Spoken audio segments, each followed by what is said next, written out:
In a typical video game, you only fight each boss once. That is to say, you reduce their health bar to 0 while maintaining yours above 0. That second part is crucial. But these particular bosses decided to flout tradition. As Taylor Swift would say, "Honey, I rose up from the dead. I do it all the time." These bosses could say that too, because they did. You had to fight them twice. Before starting, it's important to note that second phases within boss fights won't count here. This list is going to focus on bosses who have 2 separate encounters. There are, of course, also spoilers past this point, so beware.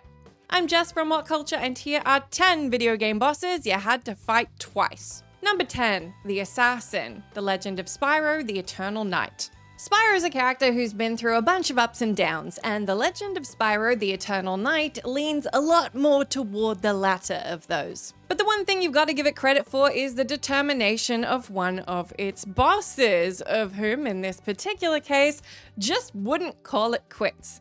I suppose you could say they're a real tough kid and could handle their shit.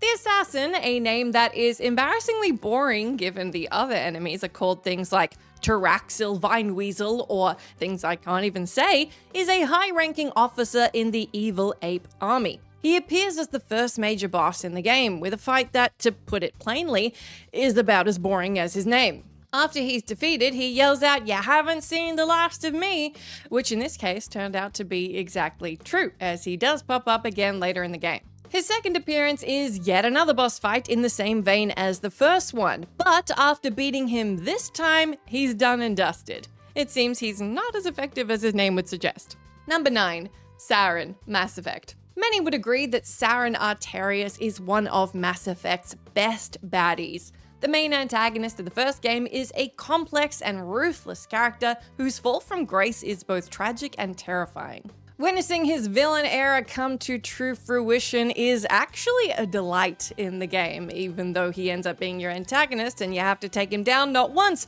but twice. The first of these happens on Vermeer during the Assault mission. After infiltrating Saren's base, he shows his face and battles you atop his hoverboard. The fight's very busy as he's got his Geth with him, leading to one hell of a firefight that concludes with him getting away.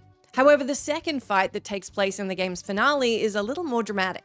You encounter Saren for the last time in the council chambers. The initial interaction either ends with him shooting himself or you doing it for him. Either way, you'll still need your wits about you as he reanimates as a husk-like creature, leading to a creepy showdown with a zombified Saren, like Taylor Swift in the Look What You Made Me Do video. Yikes. Number 8, Ketheric Thorm, Baldur's Gate 3.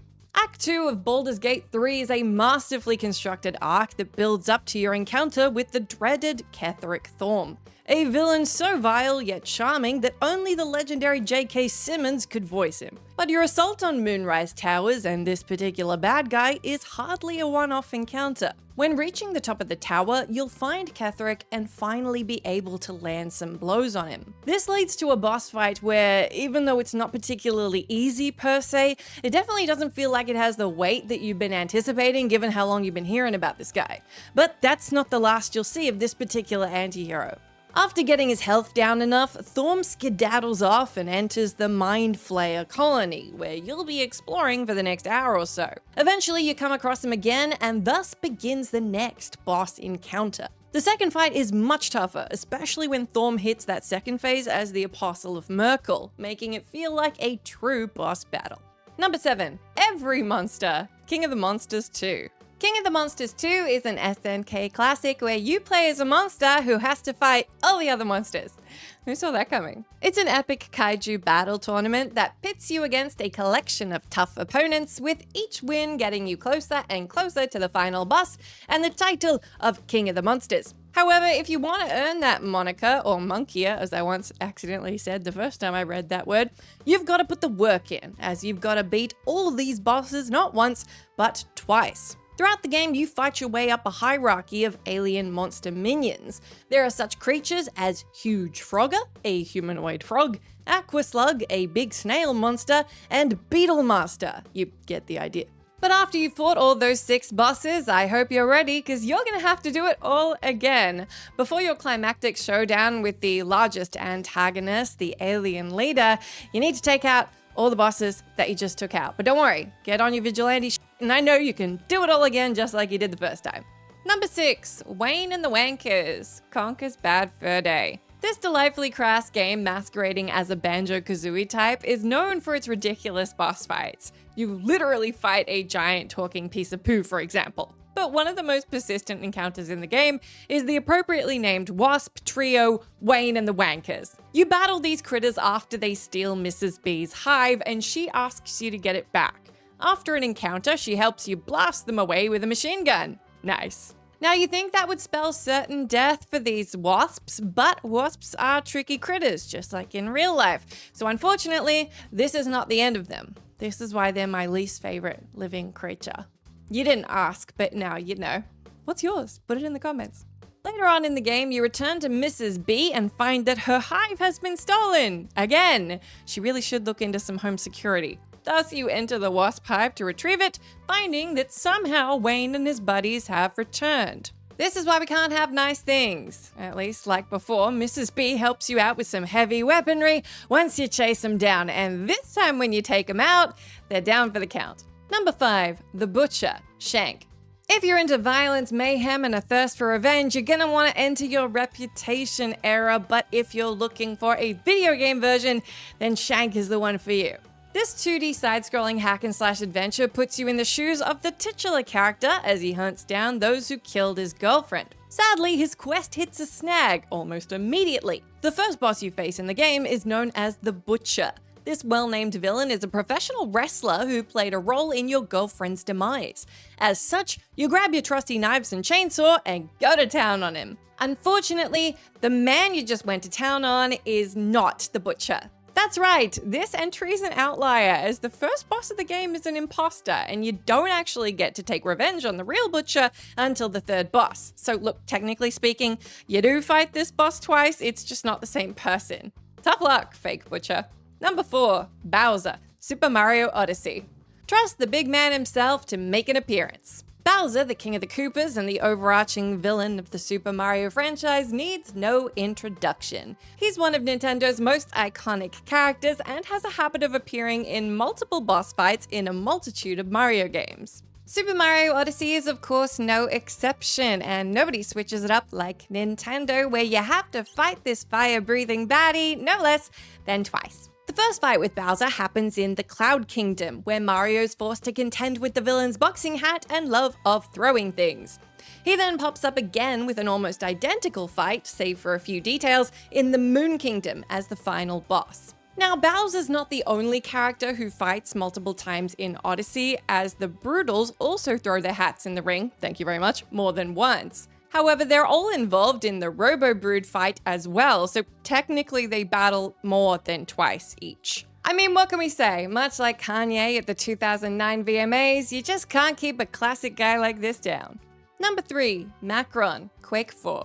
The often overlooked Quake 4 is hardly the best installment in the legendary first-person shooter franchise, but it is a solid game with some brilliant spectacle and some fun encounters. It also has one of the cleverest dual boss fights in gaming, as the dreaded Makron proves you can't always win him on the first go. Makron Alpha is the supreme leader of the Strogg, and shows it off pretty darn well in your first encounter. You meet them at the end of the Nexus Hub, where no matter how well you do, they'll always pummel you and leave you tasting defeat. Afterwards, you get taken away for Stroggification, which is about as unpleasant as it sounds. Nope, it's much more unpleasant than that sounds. Naturally, getting your butt whooped establishes just how unstoppable this baddie is. This sets up an epic final boss fight where you once again tangle with this impressive mechanical monster, but this time, you're way more powerful and prepared. Beating this son of a bitch after getting embarrassed the first time is an absolute testament to your skill and how far you've come in the game. Come as a bitch. Number 2, Radahn, Elden Ring. There was always going to be a Soulsborne entry on this list, and who better to take the spot than the Starscourge himself, Radahn. The The Radahn Festival boss fight in Elden Ring is one that many, this author included, would call the best sequence in the game. It's a bout of pure spectacle that pits you against the terrifying Starscourge Radahn, a hulking demigod afflicted with madness thanks to the Scarlet Rot. Of course, taking him down is no walk in the park. Let's not forget he once fought Malenia to a standstill, something most Elden Ring players and their broken controllers know isn't easy. But that challenge is an essential part of the fun. So given how great that fight was, it's not surprising that FromSoft was like, alright, well, this never goes out of style, let's do it all again. The Shadow of the Erdtree DLC has plenty of mind-boggling boss fights. This includes Radahn himself, who returns as the final encounter, albeit this time with the assistance of Makron. How do they up the ante on this second appearance? Well, they make him even harder. Hooray? Number 1, Ryuzo, Ghost of Tsushima.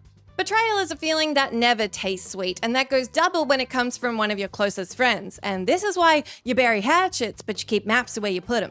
As such, it's perhaps no surprise that Ryuzo from the impeccable Ghost of Tsushima duels with Jin, the protagonist, twice. That's 2 chances to get revenge on your betrayer. Your first fight with Ryuzo comes at the end of Act 1, after you find out that he and his Straw Hat Ronin have turned on you. It's a beautifully depicted showdown taking place in a pond with floating lanterns, which really captures the importance of the moment. Still, if you expect to cut down your frenemy here, then you're sorely mistaken, as of course, he gets away in the end. But not to worry, you'll have to wait for a while, but you will eventually go toe-to-toe once more. This fight marks the end of this antagonist as you finally manage to get the better of him this time. It's a poignant moment that, like most of the game, is thrilling, cinematic, and full of emotion. Not to mention a healthy dose of blood. Bad blood. I'm sorry, I'll never do that again.